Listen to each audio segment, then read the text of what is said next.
This is 10 Eyewitness News, first at 5, with Lachlan Kennedy.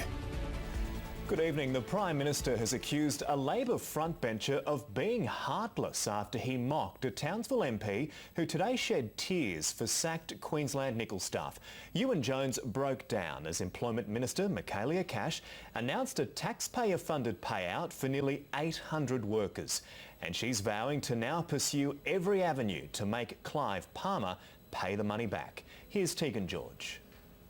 The Employment Minister's arrival in Townsville was enough to bring the local member to tears. This is really important for Townsville. It's okay. It's okay. It's okay. You okay? Yeah. Look, this is a tough day. The federal government announcing it will fast-track paying sacked Queensland Nickel workers the $74 million they're owed. It looks at first glance that the majority of employees should receive the majority of their entitlements. This is taxpayers' money, and no one at the Queensland Nickel who's lost their job wants to have taxpayers' money. But the Commonwealth is determined to make Clive Palmer pay, taking the unprecedented step of pursuing the MP and his businesses to recoup the taxpayers' money. Blame for what has occurred should lay squarely at the feet of Clive Palmer.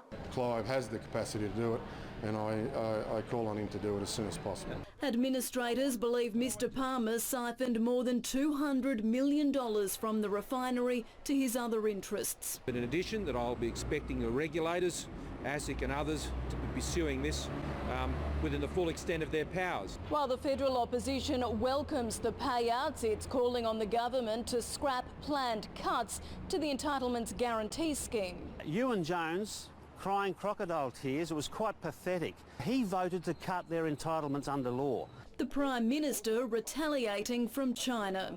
Brendan O'Connor's comments, they show that, frankly, he lacks the heart, he lacks the compassion that all of us should have for people that have lost their jobs like this. State Labor is also critical of the delayed response. Creditors will formally vote to liquidate the company next week. Tegan George, 10 Eyewitness News.